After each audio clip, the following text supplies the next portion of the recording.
راهنمای جامعه خانه امید تاجیکان دنیا. ما تاجیکستانی آزاد و صاحب اختیار.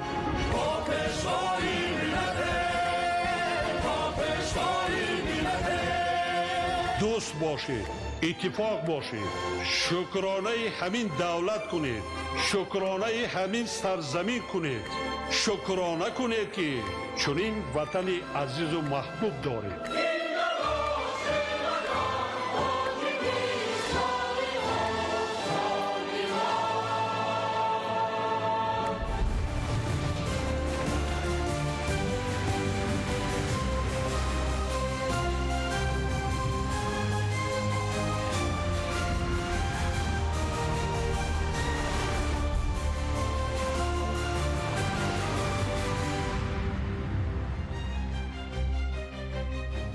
علیکم بینندگان گرامی.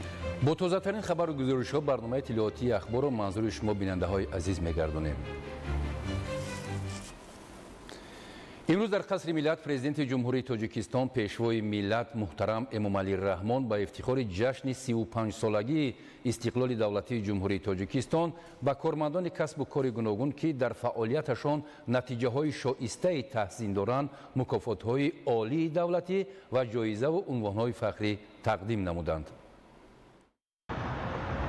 25 آگوست در قصر ملت پرزیدنت جمهوری تاجیکستان پیشوای ملت محترم امامعلی رحمان با افتخار جشن 35 سالگی استقلال دولتی جمهوری تاجیکستان با کارمندان کسب و کار گوناگون که در فعالیتشان نتیجه های شایسته تحسین دارند مکافات های عالی دولتی و جایزه و عنوان های فخری تقدیم نمودند. نخست پرزیدنت کشور محترم امامعلی رحمان حاضرین را به مناسبت 35 سالگی جشن مقدس ملی استقلال دولتی جمهوری تاجیکستان و به افتخار سرفراز گردیدنشان با مکافات‌های دولتی صمیمانه تبریک نمودند.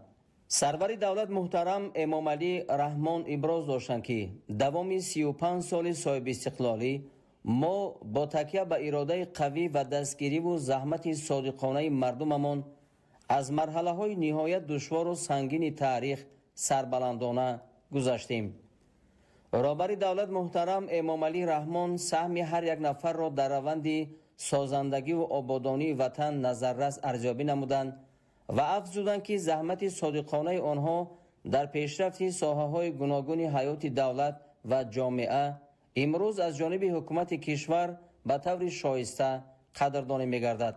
تأکید شد که با در نظر داشت سال وسعت دادن کارهای آبادانی و سازندگی و تقویت و تحکیم خودشناسی و خودآگاهی ملی اعلان شدن سال 2026 سعی و تلاش بیشتر به خاطر آبادی تمام گوشه و کنار کشور، بلند برداشتن حس ملی و وطن دوستی و وطن پرستی مردم و خصوصاً نورسان و جوانان وظیفه اولین درجه ما می باشد.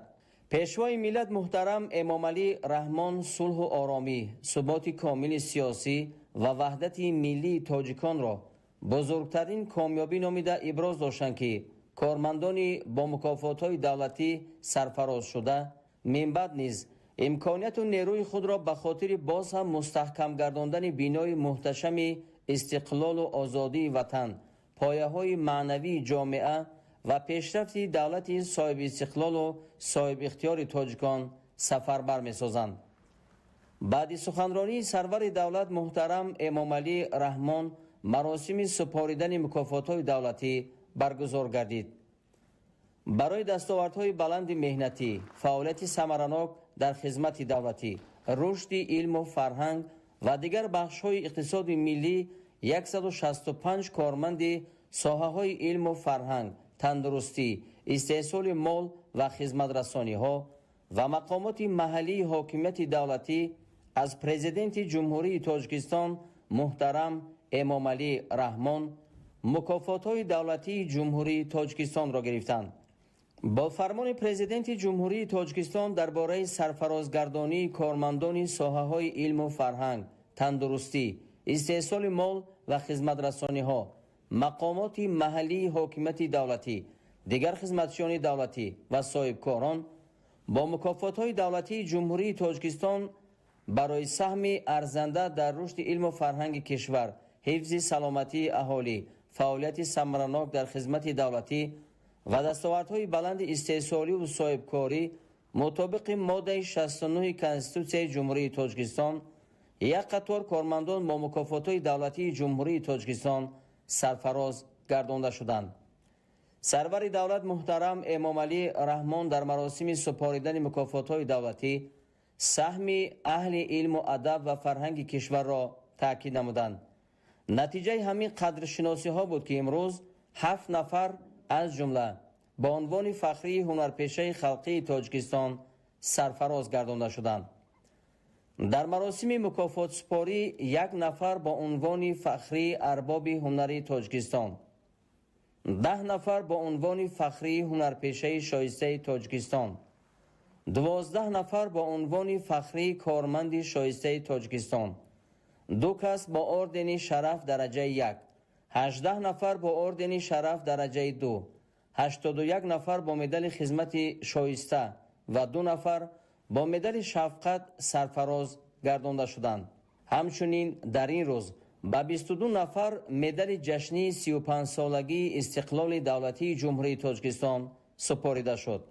حفظ اجتماعی اهالی، رشد ساحه‌های علم و معارف، تندرستی و فرهنگ از سمت‌های افضلیت سیاست حکومت کشور به شما رفته برای بهسازی شرایط کار و سطح زندگی کارمندان ساحه‌های ذکر شده تا امروز تمام تدبیرهای ضروری عملی می‌گردد.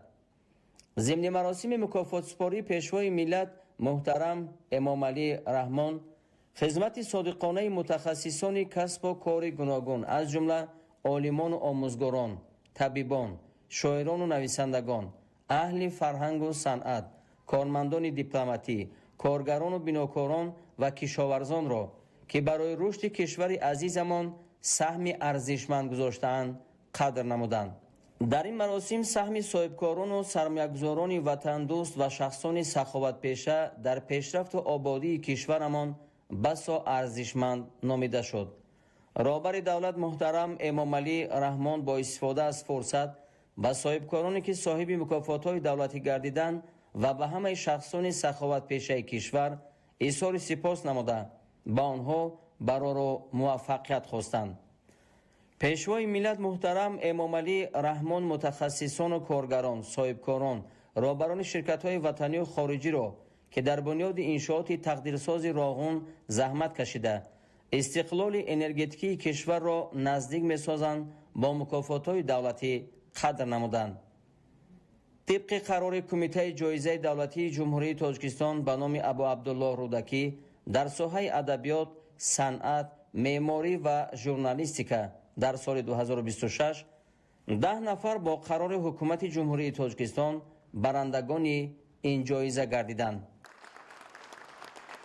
در انجام مراسم مکافات سپاری سرور دولت محترم امام علی رحمان بار دیگر همه آنهایی را که از جانب رهبر دولت با مکافات‌های عالی قدردانی گردیدند صمیمانه تبریک گفته با اطمینان ابراز داشتند که فرزندان صادق وطن من بعد نیز نیرو و توانایی ذهنی، دانش و تجربه، مهارت و ملکه و سعی و تلاش خود را برای باز هم آباد و پیشرفته گردانیدن تاجیکستان صاحب استقلال، تحکیم صلح و آرامی، ثبات سیاسی، وحدت ملی و بلند برداشتن سطح نیک و احوالی ساکنان کشور روانه می‌سازند.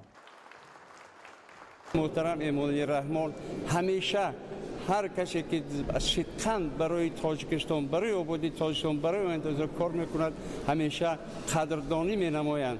از اون جدا من بار سیوم است که از دست مبارک محترم علی رحمان مکافات دولتی میگیرم. قدردانی محترم علی رحمان میباشد که به زحمت های خاکساران ما اینقدر مکافات بلند را سزاوار دانستند. این از یک طرف افتخار باشد، از طرف دیگر مسئولیت خیلی بلند است، چون که در آینده ما باید بیش از بیش اثرهای باز هم خوبتر، سزاوارتر برای خلق و دولتمون باید آفرید. قدرشناسی محترم جناب عالی پیشوای معظم ملت این هیچ یک بی‌نظیر است. من خودم در یادم است که یک وقت جناب عالی گفته بودن که من شاعران رو دوست می‌دارم گفته بودن.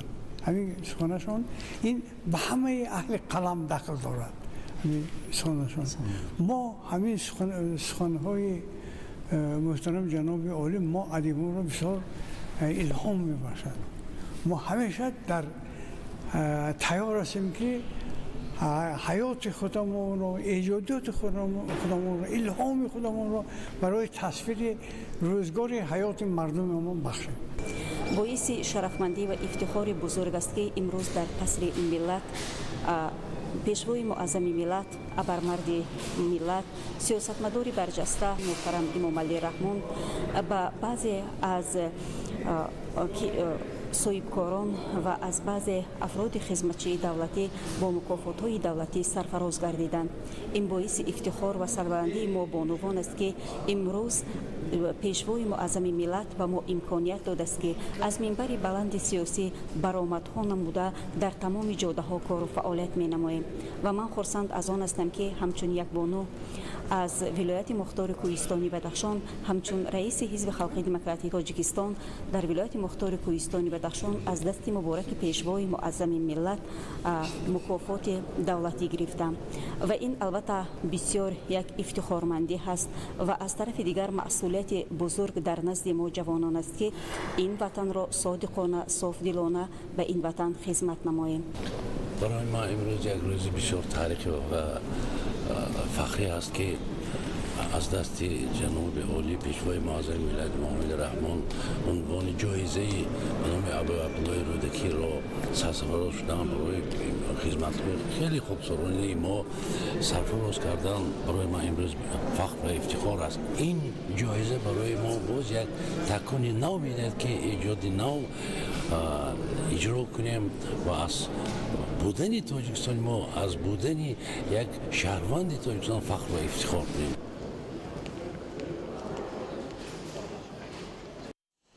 امروز تحت ریاست پرزیدنت جمهوری تاجیکستان رئیس حکومت کشور پیشوای ملت محترم امام علی رحمان مجلس حکومت جمهوری تاجیکستان برگزار گردید. 25 آگوست تحت ریاست پرزیدنت جمهوری تاجیکستان رئیس حکومت کشور پیشوای ملت محترم امام علی رحمان مجلس حکومت جمهوری تاجیکستان برگزار گردید. در مجلس نخست درباره برنامه رشد سیاحی داخلی جمهوری تاجیکستان برای سالهای 2027-2031 رئیس کمیته رشد سیاحی جمشید جمعه‌خانزاده گزارش داد. تاکید گردید که لایحه قرار حکومت جمهوری تاجیکستان برای معین نمودن هدفها، وظیفه‌ها، افضلیت‌ها و سمت‌های رشد استوار سیاحی داخلی تهیه شده است. برنامه برای مساعدت به ایجاد فضای با صفت سیاحی و هوسمندگردانی، رشد منبع سیاحی داخلی، بالامرداشتن نیکواحوالی و صفت زندگی اهالی، حفظ تاریخ باستانی، معرفی منظره‌های جالب کشور، ترغیب فرهنگ ملی و دیگر جذابیت‌های تاجیکستان پیش بینی شده است. اطلاع داده شد که در سال 2025 2,400,000 سیاح خارجی به تاجیکستان سفر نمود. پرزیدنت کشور محترم امام علی رحمان تاکید داشتند که برای باز هم افزون گردیدن شماره سیاحان به تاجیکستان امکان و ذخیره‌ها خیلی زیادند که باید پرثمر استفاده شوند. سرور دولت محترم امام علی رحمان سپارش دادند که برنامه و نقشه چاره‌بینی‌های عملی گردانی آن تصدیق گردیده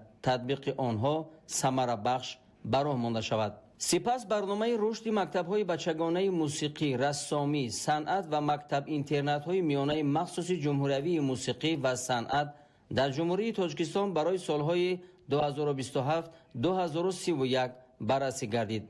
گفته شد که لایحه قرار حکومت جمهوری تاجیکستان با مقصد مساعدت به رشد مؤسسه‌های تحصیلاتی علاوگی بدیعی و میانه مخصوصی ساحه فرهنگ، تشکل نظام تکمیل اختصاص، بازآموزی و تیار نمودن متخصصان، تحکیم زمینه مادی و تکنیکی و به طلبات و شرایط معاصر مطابق کردن فعالیت آنها تهیه شده است. رهبر دولت محترم امام علی رحمان برای عملی سازی برنامه مذکور به ساختارهای مربوطه دستور و توصیه دادند. اینچنین در کار مجلس لایحه‌های یک قطار قانون‌های جمهوری تاجیکستان از جمله درباره سیاست اگراری و درباره مهاجرت بررسی شده برای محاکمه به مجلس نمایندگان مجلس عالی جمهوری تاجیکستان ارسال گردید. نقشه عملی برنامه بخطری آذوقه‌واری جمهوری تاجیکستان برای سالهای 2024-2028 در سالهای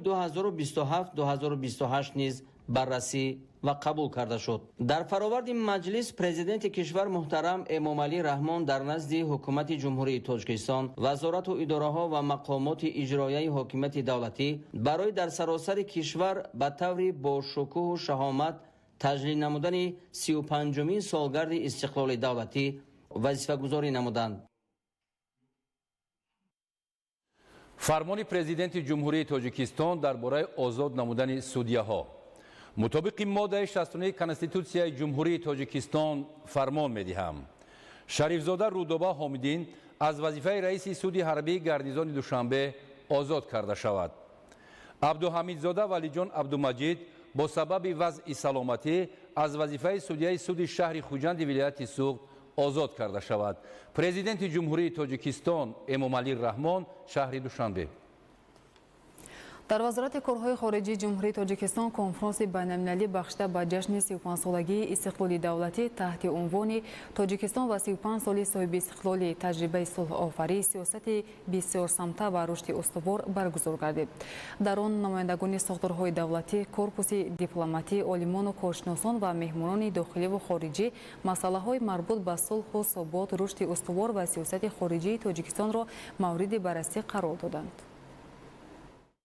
35 سال صاحب استقلالی تاجیکستان مرحله مهمی تاریخ نوین کشور به حساب می رود. در سالهای اول استقلال تاجیکستان با مشکلات جدی سیاسی و نزاع شهروندی روبرو شده بود، اما با انتخاب راه صلح، مکالمه و مذاکرات سیاسی زمینه‌های دولتداری، ثبات و وحدت ملی تحکیم یافت. در کنفرانس بین‌المللی که در وزارت کارهای خارجی جمهوری تاجیکستان برگزار گردید، نمایندگان ساختارهای دولتی، کورپوس دیپلماتی، عالمان و کارشناسان و مهمانان داخلی و خارجی اشتراک نمودند. تجربه صلح آفرین تاجیکستان و روند رسیدن به رضایت ملی توسط مذاکرات سیاسی را مورد بررسی قرار دادند. تاکید گردید که این تجربه تاجیکستان امروز نیز برای جامعه جهانی اهمیت مهم دارد. سیاست خارجی تاجیکستان بر پایه سیاست درهای باز با رشد مناسبت‌های دیپلماتی و همکاری‌های متقابلا سودمند با کشورهای جهان و سازمان‌های بین‌المللی روانه شده است. در این زمینه تاجیکستان در حل مسائل‌های منطقوی و جهانی فعالانه اشتراک می‌کند.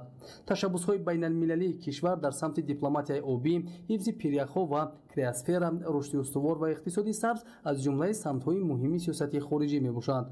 در دوره کنفرانس همچنین مسائل‌های پیشگیری نیزها، تحکیم اعتماد، نقش دیپلماتیا و حقوق بین‌المللی، امنیت منطقوی، نقش زنان در تحکیم صلح و وحدت ملی و رشد استوار بررسی گردید. هدف اساسی همایش معرفی دستاوردهای 35 ساله استقلال و معین نمودن راه‌های مشترک برای تحکیم صلح، ثبات، همدیگرفهمی و رشد استوار میباشد.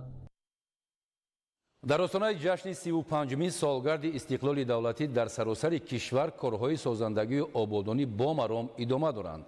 در این دوره صدها انشاءات صنعتی، اجتماعی و جمعیتی به استفاده داده شدند. از جمله در ناحیه مومن‌آباد نیز روند کارهای ساختمانی با شیوه تازه ادامه داشته، اکثر انشاءات جشنی در مرحله انجامیابی قرار دارند. گزارش در این خصوص. در دوره دستور سپارش‌های پیشوای ملت، پرزیدنت جمهوری تاجیکستان محترم امامعلی رحمان جهت آمادگی‌ها به تجلیل جشن مقدس و بزرگ ملی 35 سالگی استقلال دولتی جمهوری تاجیکستان در ناحیه مومن‌آباد با ساختمان فرودگاه خط هوایی محلی آغاز رسمی بخشیده شد. با این اقدام به بنیاد و احیای یکی از انشاءات مهم اینفراستراکتور نقلیات هوایی که فعالیت آن بیش از 13 ساله قطع گردیده بود آغاز کرده شد. در چاره‌بینی پروکورور گنرالی جمهوری تاجیکستان، نمایندگان مقامات اجرایی حکومت دولتی ولایت ختلان، ناحیه و مقامات معماری و ساختمانی، خدمترسانی ساحه نقلیات هوایی، صاحبکاران محلی و دیگر شخصان مقامات دخلدار شرکت کردند. فرودگاه خط هوایی محلی ناحیه مومن‌آباد در مساحت عمومی برای ساختمان آن پیش بینی شده 230,000 متر مربع یا 23 هکتار زمین را تشکیل می‌دهد. در این مساحت بنیاد بنای و انشاءات، راهروها ва атрофи бинои асосӣ гулзор карда мешавад. тибқи нақша дар ҳудуди фурудгоҳ бинои замонавии маъмурӣ бо фароҳам овардани шароити зарурӣ барои қабул ва гусел хизматрасонии мусофирон муҳайё карда мешавад. зимни мулоқот бо аҳолии ноҳияи муъминобод прокурори генералии ҷумҳурии тоҷикистон изҳор карданд ки таҷдид ва бунёди фурудгоҳи ноҳияи муъминобод барои рушд ва пешрафти махсусан сайёҳӣ метавонад таконии ҷиддӣ бахшад, зеро ин гӯшаи диёри кишвар бо табиат ва осори таърихиаш маълуму машҳур аст. ҷиҳати дар сатҳи баланд анҷом додани сохтумони фурудгоҳ тамоми шароити лозима, масолиҳи сохтумонӣ, мошинолоти зарурӣ ҷалб карда шудааст. бо мавриди истифода қарор додани фурудгоҳи ноҳияи муъминобод имкониятҳои нави нақлиёти ҳавоӣ фароҳам оварда ҳамчун дастоварди созанда хизмат менамояд. ин барои такон бахшидани рушди сайёҳӣ дар ҷумҳурии мо бисёр як пешравии хуб мешавад. албатта ва сайёҳон метавонанд ки бемалол дар вақти кӯтоҳ ба мавзеъҳое ки хоҳиши дилашон аст сафар карда аз зебогии диёри мо бархурдор шаванд ва ба олам диёри моро муаррифӣ кунонанд. дар идома гурӯҳи корӣ аз ҷараёни сохтмонҳо ки бахшида ба 35-солагии истиқлоли давлатӣ дар ҳудуди ноҳияи муъминобод бунёд мегардад дидан намуданд. аз 241 иншооте ки ба истиқболи ҷашни истиқлол ба нақша гирифта шуда буд, то имрӯз 238 иншоот мавриди истифода қарор дода шудааст ки 98%-ро ташкил медиҳад. бештари иншоот таъиноти иҷтимоӣ дорад, аз ҷумла мактабҳои таҳсилоти миёна, муассисаҳои томактабӣ ва боғчаҳои бачагона мебошад ки то рӯзи истиқлол мавриди истифода қарор дода мешаванд. миллати забон, миллати фарҳанг ва миллати илму маънавиёт нақши таърихии бисёрарсаи нобиғагони миллати тоҷик то ба ҳол мавриди омӯзиш ва таҳқиқ аст. инак дар остонаи таҷлили ҷашни 35-солагии истиқлоли давлатӣ ду китоби муҳаққиқи амрикоӣ дар бораи нобиғаҳои илму маърифат Ибни Сино ва Берунӣ таҳти унвони маърифати гумшуда, асри тиллоии Осиёи марказӣ аз истилои араб то Темурланг ва нобиғагони даврони хеш Ибни Сино ва Берунӣ рӯнамоӣ гардид. гузориш дар ин хусус.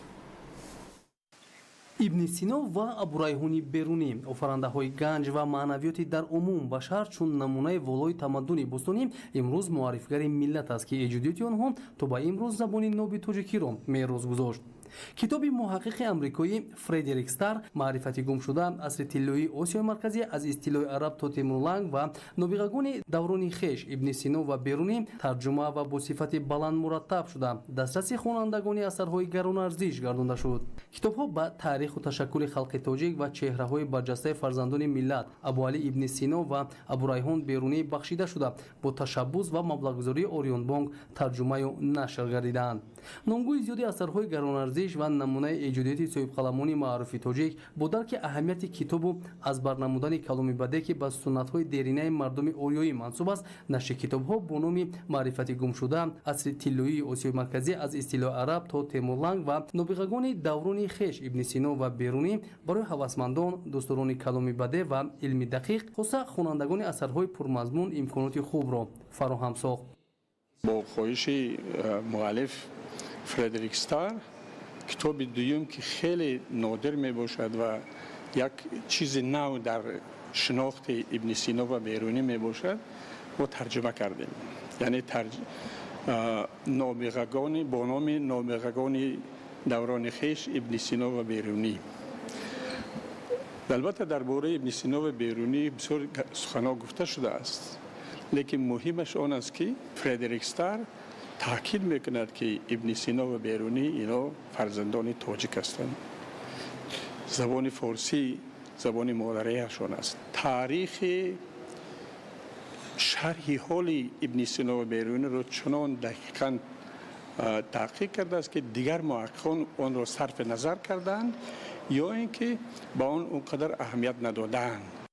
уфуқи ормонҳои миллӣ муҳаққиқи амрикоӣ Фредерик Стар дар китоби маърифати гумшуда асри тиллоии Осиёи марказӣ аз истилои араб то Темурланг ва нобиғагони даврони хеш яъне Ибни Сино ва Берунӣ маълумотҳои навро марбут ба нобиғагони миллати тоҷик Синову Берунӣ кашф намуда асолати фарҳангиву маърифатии халқи тоҷикро равшан намудааст. ин асарҳо арзишҳои бузурги миллӣ ва асолати баланди фарҳангиву маърифатӣ ва таърихи пуршебу фарози халқи тоҷикро таҷассум менамояд. китобҳои маърифати тамом шуда. Асри тиллоии Осиёи марказӣ аз истилои араб то Темурланг ва нобиғагони давруни хеш Ибн Сино ва Берунӣ тақвиятбахши андешаи миллист. таҳкими раванди истеҳсоли маҳсулоти кишоварзӣ ва таъмини бозори дохилӣ бо маҳсулоти тару тоза аз самтҳои муҳими сиёсати иқтисодии кишвар ба ҳисоб меравад. дар ин замина дар кишвар ба истифодаи самараноки замин, рушди кишоварзии муосир, афзоиши истеҳсолот ва фароҳам овардани ҷойҳои нави корӣ бо бунёди гармхонаҳои замонавӣ таваҷҷӯҳи зиёд равона карда мешавад. дар ноҳияи Шоҳмансури шаҳри Душанбе ҳам ин раванд бо таъсиси коргоҳҳои нави истеҳсолӣ идома дошта, дар ҳудуди заминҳои корами ноҳия гармхонаи хоҷагии деҳқонии Содиқов Ғулом дар масоҳати 1 гектар ба истифода дода шуд. дар арафаи 35-солагии истиқлоли давлатии ҷумҳурии Тоҷикистон дар маҳаллаи Читмеҳроби ноҳияи Шоҳмансури шаҳри Душанбе гармхонаи хоҷагии деҳқонии Содиқов Ғулом мавриди баҳрабардорӣ қарор гирифт. Гармхона бо назардошти талаботи истеҳсолоти муосири кишоварзӣ бунёд гардида барои парвариши сабзавотӣ дар давраҳои гуногуни сол пешбинӣ шудааст. Таҳкурсии гармхона аз оҳану бетон сохта шуда, сохтори боми он шакли мавҷмонанд дорад. барои ҳифзи муҳити дохилӣ ва нигоҳ доштани ҳарорати зарурӣ иншоот бо плёнкаи дуқабата пӯшонида шудааст. дар дохили гармхона 40 таҷҳизоти ҳавокаш ва 200 радиатори гармидиҳандаи обӣ насб гардидааст, ки аз ҷумҳурии мардумии Чин ва ҷумҳурии Кореяи Ҷанубӣ ворид карда шуданд. ба гуфтаи мутахассисони хоҷагӣ, яке аз хусусиятҳои асосии гармхона роҳандозии низоми обёрии қатрагии зироат буда, барои таъмини он дар дохили гармхона зарфи обгирӣ бо ғунҷоиши 40 тонна насб шудааст, ки имкони тақсимоти нисбатан дақиқи обро ба зироат фароҳам меорад. зимни муаррифӣ қайд гардид, ки кишти зироат соли 2 маротиба ба роҳ монда шуда, асосан помидор, бодиринг ва қаламфури булғорӣ парвариш карда мешавад. дар масоҳати 1 гектар 21 000 ниҳол ҷойгир шуда, айни ҳол дар гармхона даври дуюми истеҳсолӣ идома дорад. таъмини аҳолӣ бо маҳсулоти хушсифати кишоварзии истеҳсоли дохилӣ яке аз масъалаҳои муҳими рушди соҳа дониста шуда, барои кишвари мо истифодаи самараноки заминҳои кишоварзӣ, баландбардоштани ҳосилнокӣ ва рушди шаклҳои муосири истеҳсолот аҳамияти иқтисодӣ дорад, зеро чунин раванд метавонад ҳаҷми истеҳсолоти дохилиро афзун намуда, вобастагии бозорро аз баъзе навъҳои маҳсулоти воридотӣ коҳиш диҳад. ба дастгирии пешвои миллат муҳтарам Эмомалӣ Раҳмон, баъд муҳтарам раиси шаҳр Рустами Эмомалӣ мусаффаи 1 гектар замини гармхонара замонавӣ сохта бунёд карда додем. дар ин гармхона 4 намуд помидор, 4 намуд бодиринг, 2 намуд булғори ширин, 2 намуд қалампури тез, баъд бо чанд намуд дигар сабзавотҳо шинонда шудагӣ. ҳама чизои мо системаи автоматикӣ компютери ҳаст, барои мо ҳаракат мекунем ки ба бозори шаҳр ҳама чизои тоза таъмин кунем. дар маҷмӯъ бо ифтитоҳи гармхона 16 нафар бо ҷои кор таъмин гардид. бунёди чунин гармхонаҳои муосир дар шаҳрҳо имконият медиҳад, ки замин бо самаранокии бештар истифода шуда, истеҳсоли маҳсулоти кишоварзӣ аз маҳдудиятҳои мавсимӣ то андозае раҳо гардад. давомнокии истеҳсолот, истифодаи обёрии қатрагӣ, таҷҳизоти гармидиҳӣ ва парвариши 2 давраи зироат нишон медиҳад, ки гармхона метавонад ҳамчун як воҳиди истеҳсолии дорои иқтидори доимӣ фаъолият намояд. ҳамин гуна иқтидорҳо метавонанд дар маҷмӯъ ба рушди кишоварзӣ, афзоиши истеҳсоли сабзавот, таъмини бозори дохилӣ, ташкили ҷойҳои корӣ ва истифодаи самараноки замин мусоидат намоянд. дар шаҳри Душанбе бо мақсади тақвияти хизматрасониҳои соҳавӣ ва фароҳамсозии имкониятҳои бештар барои омодасозии шаҳрвандон ба фаъолияти меҳнатӣ дар дохил ва хориҷи кишвар маркази нави машваратӣ ба истифода дода шуд. гузориши Иброҳим Назруллозода.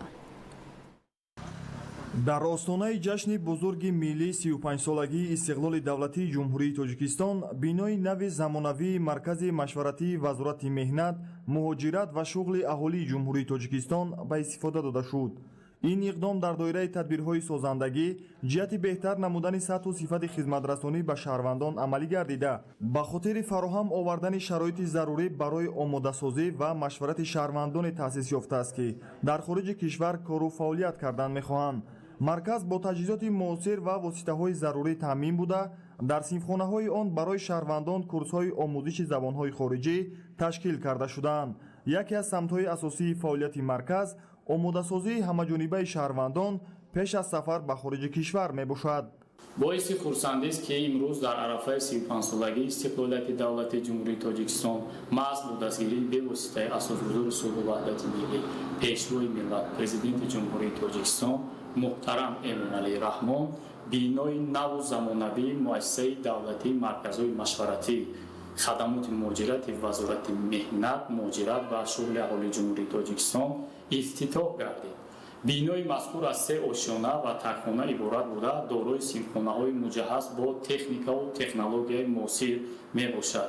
ҳадафи он баланд бардоштани савияи донишу малакаи шаҳрвандон, омӯзондани забонҳои хориҷӣ, касбу ҳунари мувофиқ бо омӯзиши таъриху фарҳанг ба шумор рафта, минбаъд шаҳрвандон мутобиқи талаботи бозори меҳнати давлатҳои хориҷӣ омода гардида тариқи шаҳрномаҳои расмӣ муташаккилона сафарбар карда мешавад. дар бинои нав ҳамчунин маркази рушди ҳунармандӣ ва малакаҳои касбии муосири вазорати меҳнат муҳоҷират ва шуғли аҳолии ҷумҳурии тоҷикистон ҷойгир шудааст. дар ин марказ шаҳрвандон метавонанд аз рӯи касбҳои гуногун аз ҷумла дузандагӣ, пешхизматӣ, заргарӣ ва дигар ихтисосҳои барои бозори меҳнат зарурӣ ба омӯзиш фаро гирифта шаванд. ҳадафи асосии таъсис ва ба истифода додани чунин марказҳо баланд бардоштани сатҳу сифати хизматрасонӣ ба шаҳрвандони кишвар, бахусус онҳое мебошанд ки мехоҳанд фаъолияти меҳнатии худро дар хориҷи кишвар ба таври қонунӣ ва муваффақона ба роҳ монанд. фаъолияти маркази машваратӣ барои густариши омӯзиши касбҳои мутобиқ ба талаботи бозори меҳнат имконият фароҳам оварда дар баланд бардоштани сатҳи тахассус ва рақобатпазирии шаҳрвандони тоҷикистон дар бозори меҳнати хориҷӣ нақши муҳим мегузорад. бо дар назардошти дастуру супоришҳои президенти ҷумҳурии тоҷикистон пешвои миллат муҳтарам Эмомалӣ Раҳмон ҷиҳати ҳарчи бештар фаро гирифтани шаҳрвандон ба касбомӯзӣ тадбирҳои зарурӣ андешида шуда барои таъсиси чунин марказҳо дар шаҳру ноҳияҳои кишвар корҳои созандагӣ ва ташкилию омӯзишӣ тақвият дода мешаванд.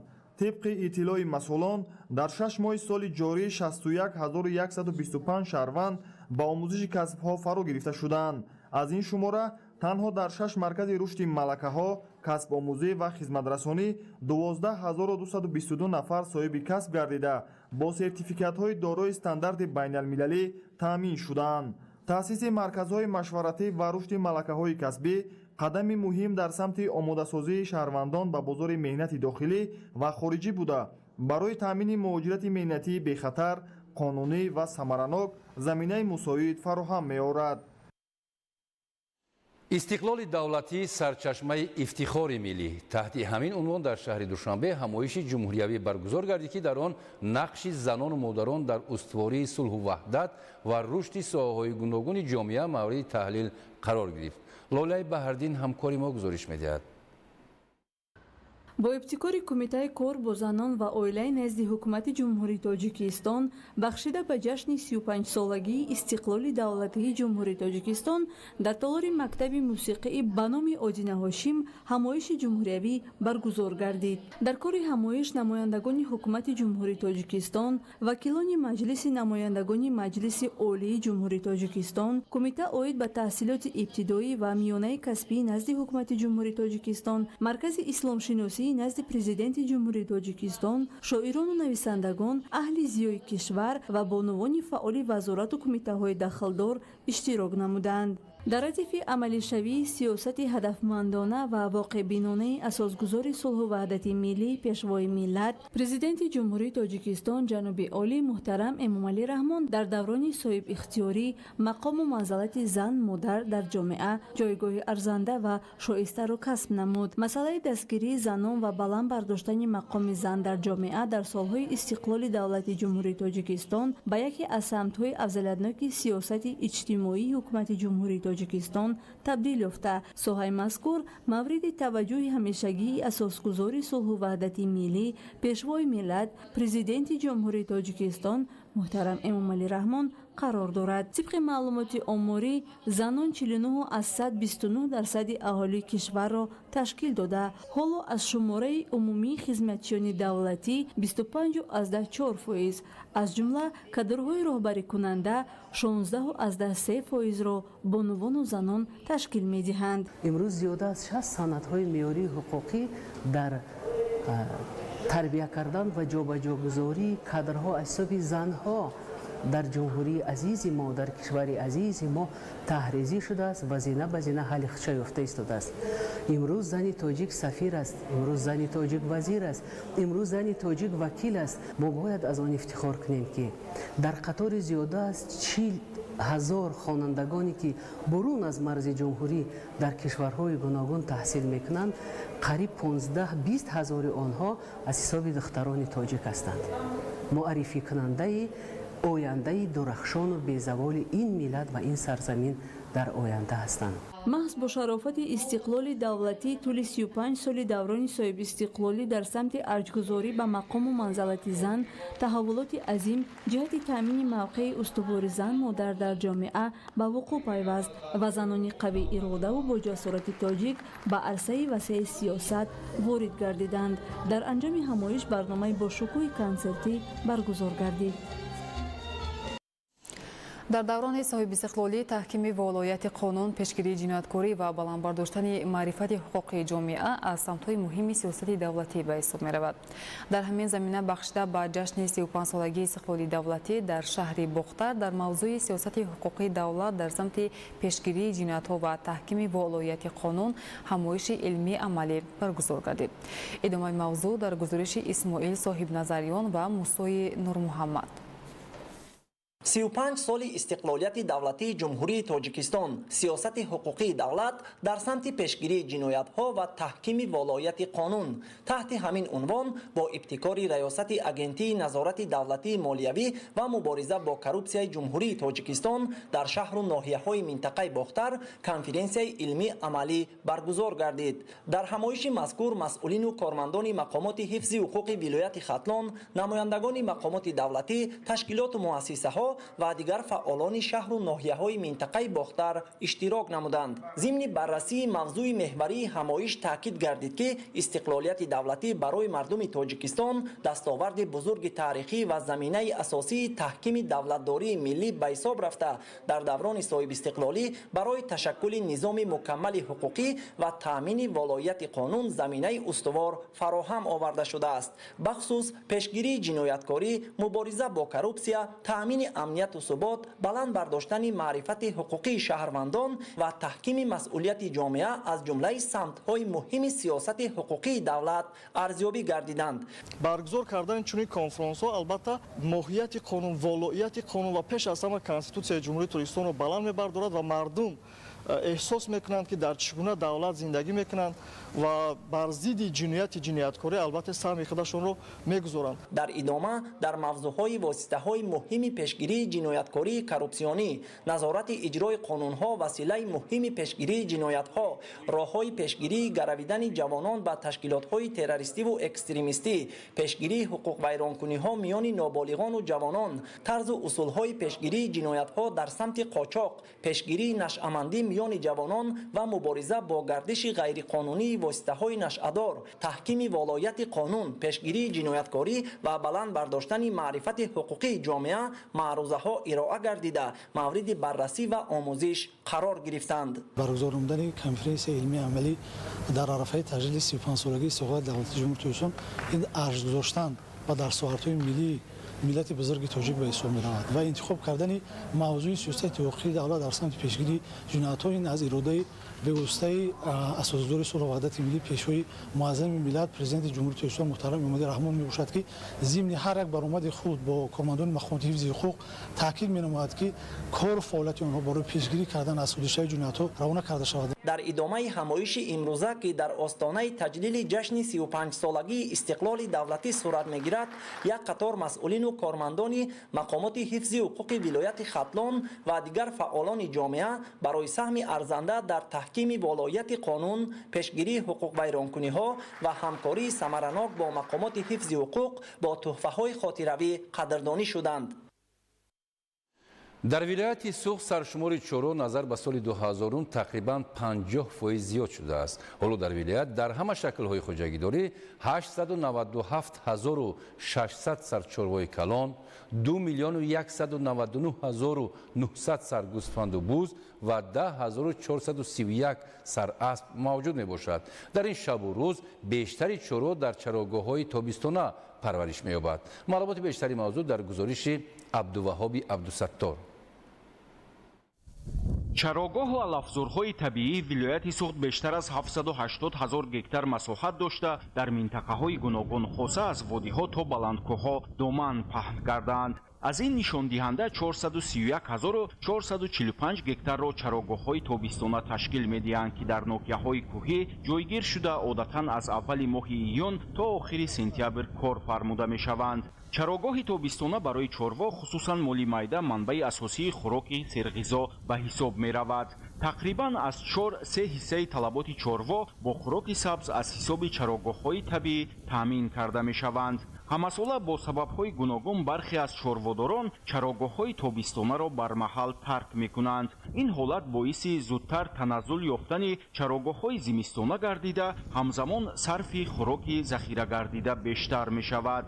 برای آنکه چنین حالت پیش نآید، چرواداران باید تا فرا رسیدن سردی‌ها چراگاه‌های تابستانه را استفاده برند.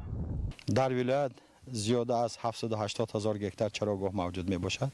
در همه شکل‌های خوجگیداری زیاده از 2 میلیون سر چروای میده نگاهبین و پرورش کرده شده ایستاده است. استفاده بری چراگاه‌های تابستانه ادامه دارد و همه ساله زیاده از 1,350,000 سر چروا از چراگاه‌های تابستانه استفاده برده. چروا همش فربه‌ایش قناعتمند است و ما حرکت میکنیم از چراگاه‌های تابستانه زیادتر استفاده بریم.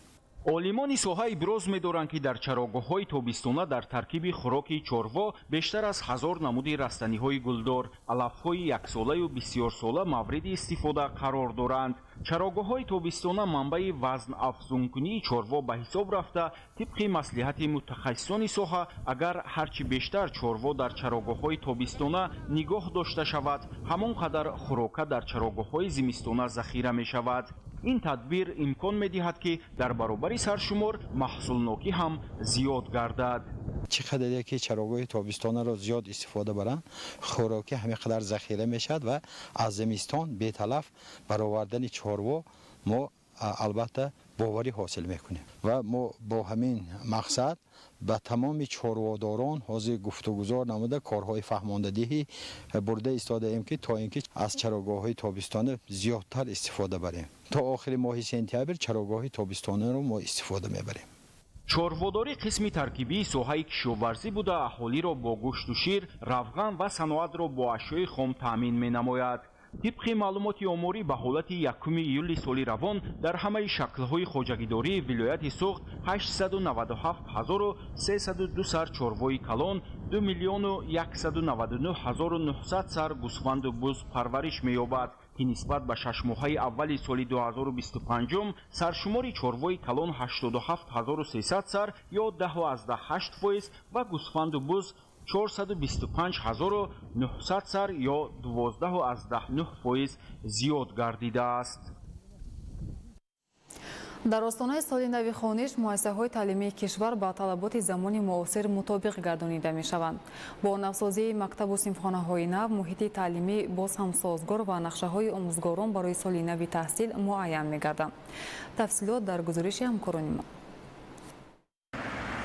در پرتو سیاست معارف پرورانه حکومت جمهوری تاجیکستان، مسئولان شعبه معارف و ماموریت مؤسسه تعلیمی ناحیه میر سعید علی حمدانی بهر استقبال سزاوار سال نو تحصیل و در صنفخانه‌های بر هوا قبول نمودن محصلین آمادگی‌های همه‌جانبه دیده مؤسسه‌های تعلیمی را از تعمیر جاری و اساسی برآورده ایستادند. عین حال قسمت زیادی مؤسسه‌های تعلیمی ناحیه برای قبول خوانندگان آماده کرده شدند. طور مسئولان شعبه معارف اطلاع دادند با دستگیری مقامات اجرایی حکومت تحصیل دولتی و جلب صاحبکاران و ختم کردگان برابر تعمیر جاری همزمان تعمیر اساسی چندی از مؤسسه‌های تعلیمی ناحیه راه‌اندازی گردیده است که طبق نقشه تا آغاز سال نو تحصیل کارها به اتمام رسیده برای قبول محصلین در صنفخانه‌های نو زمانوی و مجهز با تمام عیونیت و لوازمات خوانش پورا آماده می‌گردند. دسترسی مؤسسه‌های تعلیمی به میز و کرسی نیز از مسائل مهم محسوب می‌یابد. در این زمینه از جانب مسئولان شعبه معارف در مؤسسه‌های تعلیمی ناحیه به مسئله عوض و تعمیر میز و کرسی‌ها توجه خاص روانه می‌گردد. جهت تطبیق با ثمر سیاست معارف پرورانه حکومت جمهوری تاجیکستان و بهتر و خوبتر به راه ماندن روند تحصیل خوانندگان، مسئولان مقامات اجرایی حاکمیت دولتی، شعبه معارف و مؤسسه‌های تعلیمی و مکتبی ناحیه میر سعید علی حمدانی با استفاده از شرایط و امکانات موجوده تلاش نموده ایستادند تا تعمیر انشاءات به نقشه گرفته ساحه معارف را سری وقت و صفت انجام دهند.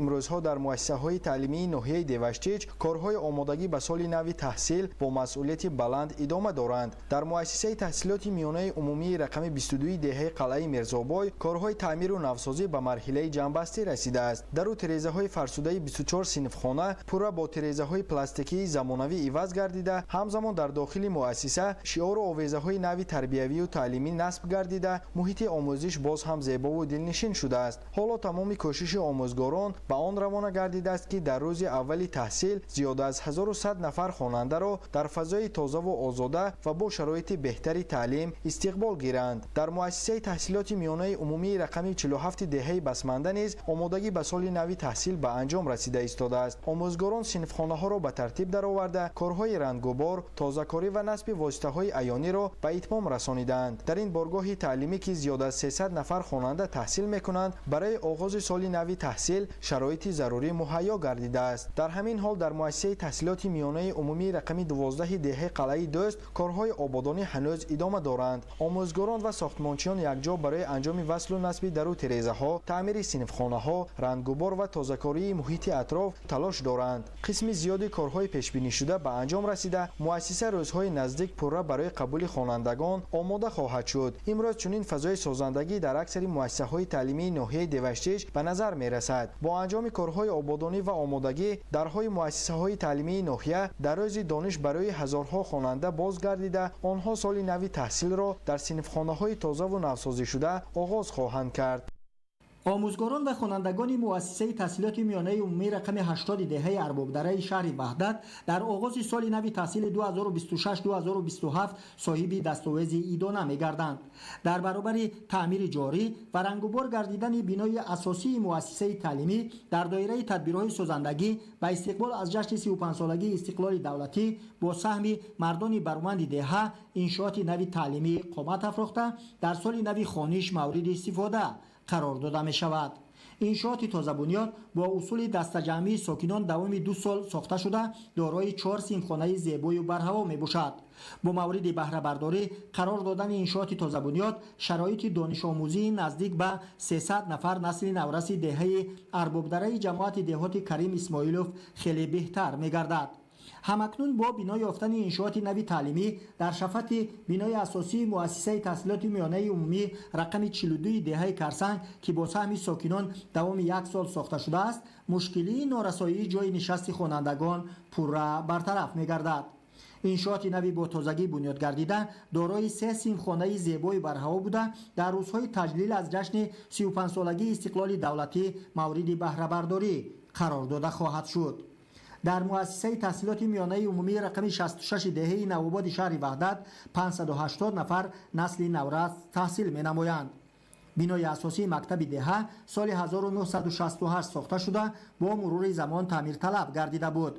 دوام 2 سال با سهمگذاری صاحبکاران و مردان برومند دیار در شفت مؤسسه تعلیمی رقم 66 بنای نو 2 آشیانه بنیاد کرده شد. انشاءات نو تعلیمی بنیاد گردیده از 14 صنفخانه و تالار مجلسگاه عبارت می باشد.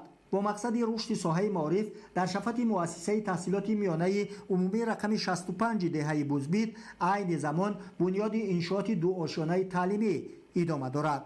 مرحله کارهای ساختمانی در انشاءات نو تعلیمی به اتمام رسیده. ساختمانچیان مقصد دارند که رنگ‌وبار و مجهز نمایی صنفخانه‌های تعلیمی را روزهای نزدیک آغاز نمایند. در مؤسسه تحصیلات میانه عمومی رقم 9 2100 نفر خواننده به تعلیم و تربیت فرا گرفته شدند. با مقصد باز هم بهتر نمودن شرایط دانش آموزی نسل نورس، تدبیرهای بنیادی در 4 سیمخانه نوی تعلیمی ادامه دارد. با مورد استفاده قرار دادن 4 سیمخانه عین زمان بنیاد شونده، شرایط دانش آموزی 100 نفر نسل نورس باز هم بهتر می‌گردد. روند تدبیرهای بنیادکاری، سهمگذاری مردان وطندوست دیار از توجه مسئولان بر رشد ساحه معارف در شهر وحدت به شمار می‌رود. محمد علی عبدالکریم ایوبی محمود، وحدت اخبار.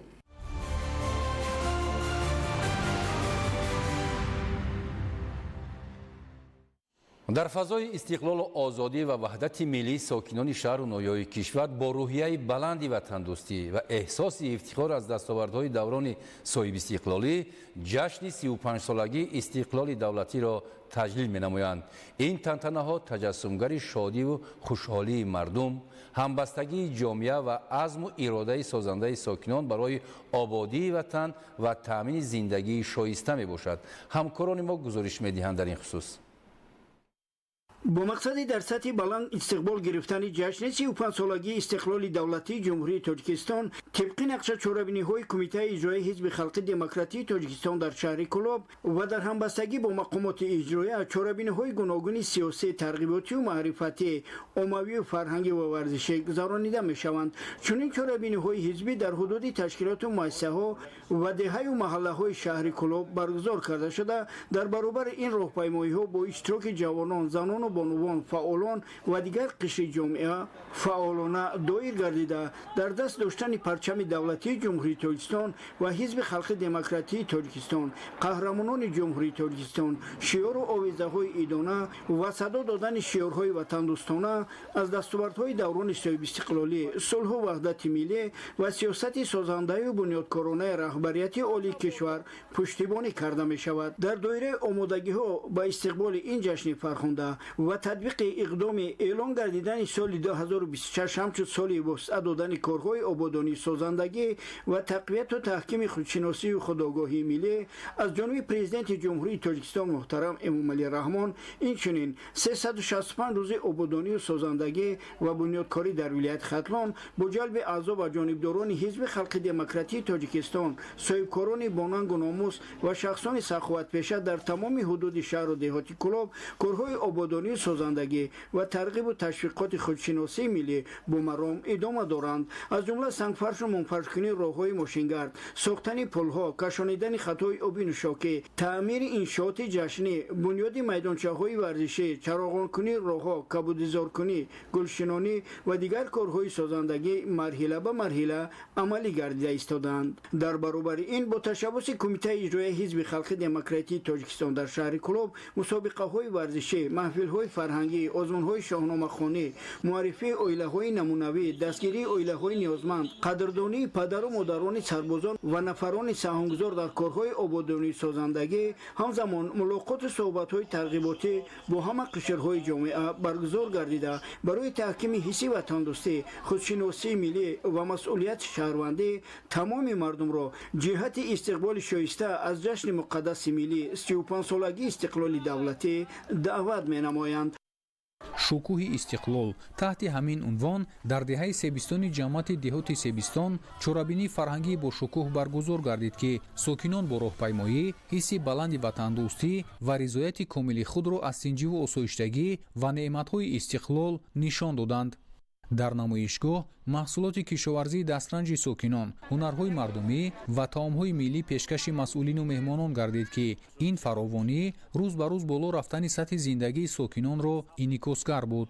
همچنین خوانندگان مؤسسه‌های تعلیمی حدود این دهات با دستاوردهای دوام 1 سال صاحب گشته در این محفل اشتراک نموده کتاب‌های مطالعه نموده‌شان را در وقت تعطیل تابستانه معرفی نموده آمادگیشان را به آزمون‌های جمهوری و المپیادهای فنی نشان دادند. طبق نقشه طرح‌ریزی گردیده مسئولین مقامات اجرایی حکومت دولتی و کمیته اجرایی حزب خلقی دموکراتی تاجیکستان در ناحیه دنغره جهت جلب ساکنان به کارهای آبادانی و سازندگی، استفاده زمین‌های نزدیک‌حوالگی و ذخیره مواد غذایی، ترغیب لباس‌های ملی و احیای هنرهای مردمی، مسئولیت، عید تربیت درست فرزند و دیگر مسائل‌ها با ساکنان این دهات مصلحت و مشورت نمودند.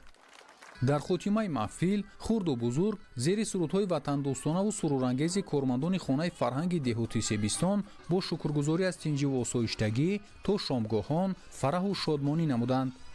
сокинони деҳаи хуррамзамини ҷамоати деҳоти ба номи Исмат Шарифи ноҳияи Данғара ҳам чорабинии фарҳангии шукӯҳи истиқлолро дар сатҳи баланди ватандӯстона таҷлил намуданд. дар боғи фарҳангию фароғатии деҳаи хуррамзамин сокинон намоишгоҳи идона ташкил намуда дастовард ва ҳунарҳояшонро муаррифӣ намуданд. мавриди зикр аст ки ин деҳа дар даврони соҳибистиқлолии кишвар бо суръат ободу зебо гардида инфраструктури зарурӣ барои зиндагии шоистаи сокинон муҳайё гардидааст. бунёди коргоҳу корхонаҳои истеҳсолӣ, марказҳои савдову хизматрасонӣ ва иншооти фарҳангию варзишӣ дар 5 солаи охир симои деҳаро зебову назаррабо намуда ба боло рафтани некуаҳволии сокинон мусоидат намудааст. масъулини мақомоти иҷроии ҳокимияти давлатии ноҳия таъкид намуданд ки бояд ҳар як шаҳрванд дар роҳи таҳкими дастовардҳои солҳои соҳибистиқлолӣ, ватандӯстӣ, ҳимояи шаъну шарафи давлат, фаъолнокӣ дар корҳои ҷамъиятӣ, тарбияи дурусти фарзандон, асолатмандӣ, дурӣ аз тақлиду бегонапарастӣ, анҷом додани амалҳои бунёдкорона ва амсоли инҳо саҳмгузор бошад. чорабинии шукӯҳи истиқлол дар боғи фарҳангию фароғатии хуррамзамин то дер боз идома ёфта сокинон бо фараҳмандӣ ин санаро истиқбол намуданд.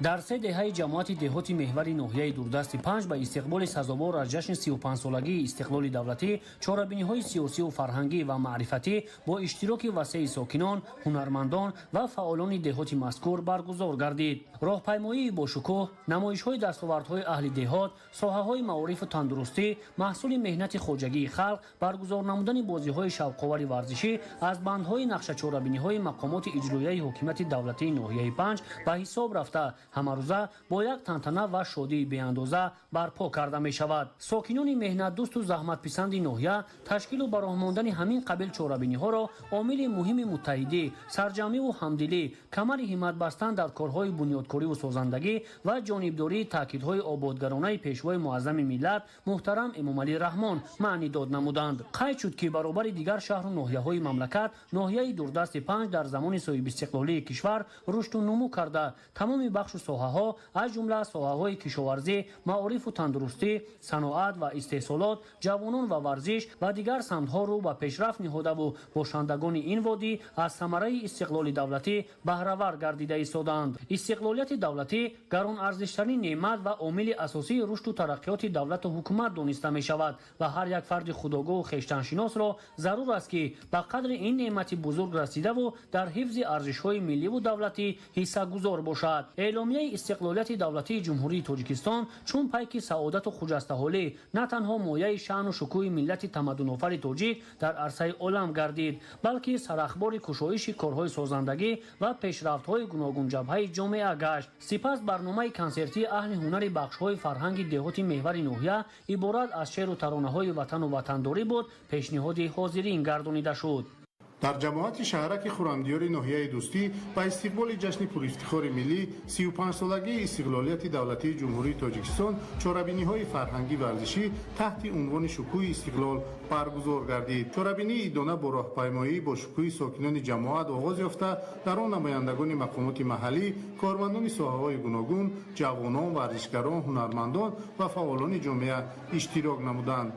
дар идомаи чорабинӣ намоиши ҳунарҳои мардумӣ ташкил карда шуда дар он ҳунармандони маҳаллӣ намунаҳои ҳунарҳои дастӣ, маҳсулоти миллӣ, таомҳои суннатӣ ва дигар арзишҳои фарҳангии миллати тоҷикро ба тамошо гузоштанд.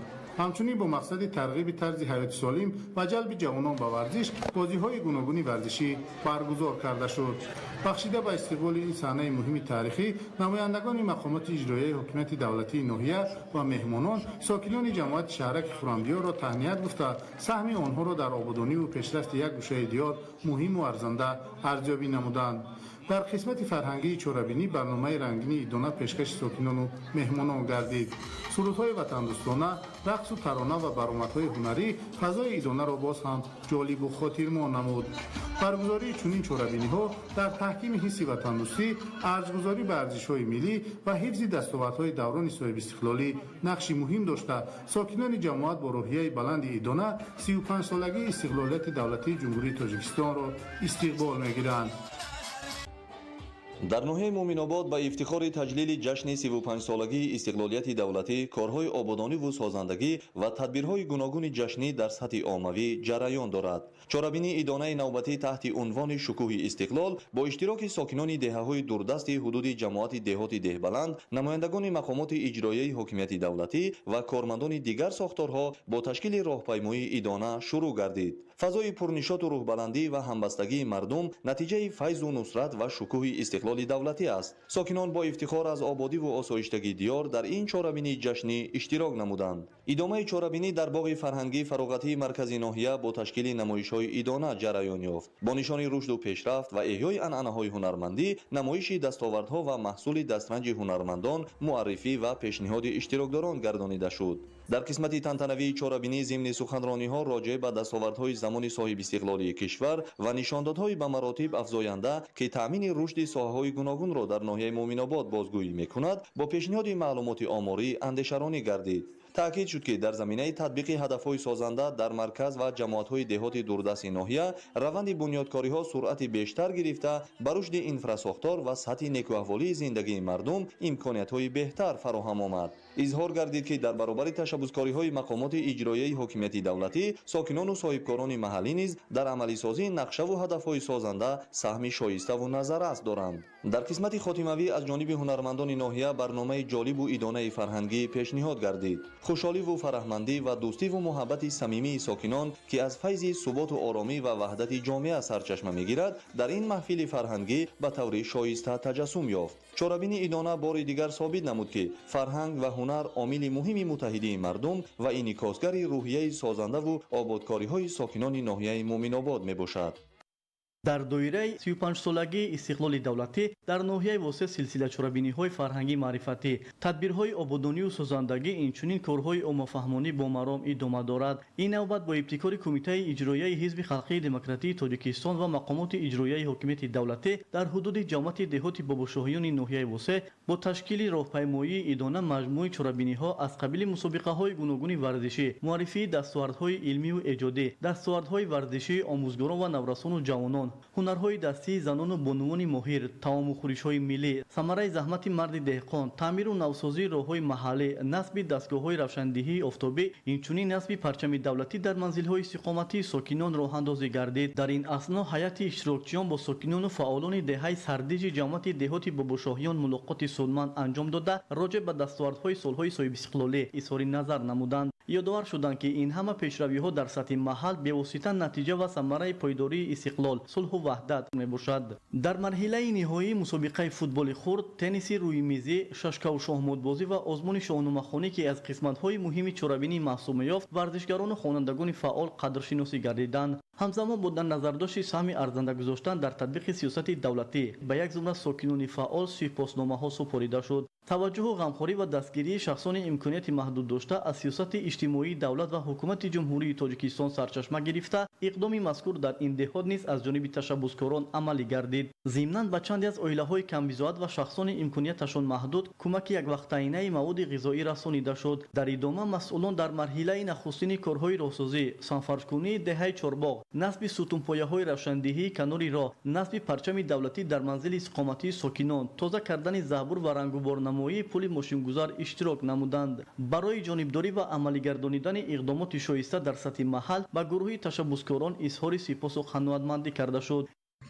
имрӯзҳо дар остонаи таҷлили 35-солагии истиқлоли давлатии ҷумҳурии тоҷикистон дар кӯтакистонҳои шаҳри Истаравшан ба хотири истиқболи арзандаи ин ҷашни бузурги миллӣ чорабиниҳои фарҳангӣ таҳти унвони шукӯҳи истиқлол баргузор мегарданд. аз ҷумла имрӯз дар кӯтакистони рақами 3 шаҳр бо омодасозии барномаи рангини фарҳангиву фароғатӣ чорабинии хотирмон баргузор шуд. кӯдакон бо шеъру суруд, саҳначаҳои тарбиявӣ ва барномаҳои фарҳангӣ меҳру муҳаббати худро ба ватан, арзишҳои миллӣ ва муқаддасоти давлатдорӣ ифода намуданд. дар ин лаҳзаҳои фараҳбахш аз чеҳраи ҳар як кӯдак табассум, шодмонӣ ва меҳру садоқат ба ватан барало эҳсос мешуд. чунин чорабиниҳо танҳо як барномаи фарҳангӣ нестанд, балки як навъ дарси муҳаббат ба ватан, эҳтиром ба арзишҳои миллӣ ва шукргузорӣ аз фазои сулҳу субот мебошанд. ҳар як чунин барнома дар зеҳни онҳо тасаввуроти нек дар бораи ватан ва давлатдориро ташаккул дода, ҳисси худшиносиву худогоҳиро аз овони хурдӣ тақвият мебахшад. дар заминаи чунин محیطی سازنده توجه به تعلیم و تربیت نسل نورس نیز از سمت‌های مهم سیاست اجتماعی دولت به شمار می‌رود. با سیاست سازنده پیشوای ملت، پرزیدنت جمهوری تاجیکستان محترم امامعلی رحمان رشد ساحه معارف، بنیاد و نوسازی مؤسسه‌های تعلیمی و فراهم آوردن شرایط مساعد برای تعلیم و تربیت کودکان و نورسان پیوسته تقویت می‌یابد. زیرا سرمایه‌گذاری به تعلیم و تربیت قبل از همه سرمایه‌گذاری به فردای دولت و ملت است. از این رو برنامه فرهنگی شکوه استقلال در کودکستان‌های شهری استرافشان تنها تجسم شادی و نشاط کودکانه نیست، آن بازگوی آن است که ارزش‌های استقلالیت از خردی به قلب نسل نورس راه می‌یابند و در ذهن آنها احساس محبت به وطن تشکل می‌یابد. زیرا استقلال برای هر یک فرد تاجیک رمز صاحب دولتی، آزادی و انتخاب راه مستقل رشد است. مهمتر از همه آن امکانیت فراهم آورد که ما با احساس افتخار از دولت و ملت خود به سازندگی و آبادانی ادامه بخشیم و برای نسل‌های آینده تاجیکستان باز هم پیشرفته و آباد را به میراث گذاریم. فردوس عمرزاده، آرزو معروفزاده، شهر استرافشان، اخبار. استقبال از استقلال دولتی با نمایش و تشکیل برنامه فرهنگی معرفتی همگان را به هم آورد. این بعد در ناحیه مسجد در دوره محفل ترنم استقلال در موضوع نقش مجلس عالی در تحکیم استقلال دولتی برنامه فرهنگی تشکیل کرده شد. در چورابینی که از طرف کمیته اجرایی حزب خلقی دموکراتیک تاجیکستان در ناحیه مسجد تشکیل کرده شد، نمایندگان مجلس عالی جمهوری تاجیکستان اشتراک کردند. اطلاع داده شد که ملت تاجیک برای سزاوار استقبال گرفتن جشن 35 سالگی استقلالیت دولتی اهلانه زحمت کشیده با پیکار سازندگی و بنیادکاری این صحنه تاریخی را خاطرمان تجلیل می‌نمایند. با استقبال این صحنه در مملکت بخصوص ناحیه مسجد انشاءات مختلف بنیاد کرده شده، شهر و دهات کشور آباد و زیبا گردانده شد. گفته شد که پارلمان کسبی در جمهوری تاجیکستان هم مهمترین پدیده دوران استقلال بوده، در تحکیم آن سهم شایسته دارد. هدف تشکیل کردن محفل پیش از همه در سطح بلند تجلیل نمودن جشن 35 سالگی استقلالیت دولتی، بلند برداشتن معرفت حقوقی و تکمیل دانش‌های سیاسی ساکنان میباشد. در ادامه همایش به یک گروه فعالان و سابقه داران سپاسنامه کمیته اجرایی حزب خلقی دموکراتیک تاجیکستان در ناحیه مسجد تقدیم کرده شد. همچنین به عضو 10,000 حزب در ناحیه مسجد شهادتنامه عضویت، سرتیفیکات و تحفه خاطروی تقدیم گردید. برنامه رنگین فرهنگی در اجرای سراینده خوش‌صدا به محفل شهامت دیگر بخشید. چرابینی ایدونا در روحیه بلند سیاسی و فرهنگی تشکیل شده با شادی و نشاط و رقص و خوشحالی ساکنان به انجام رسید.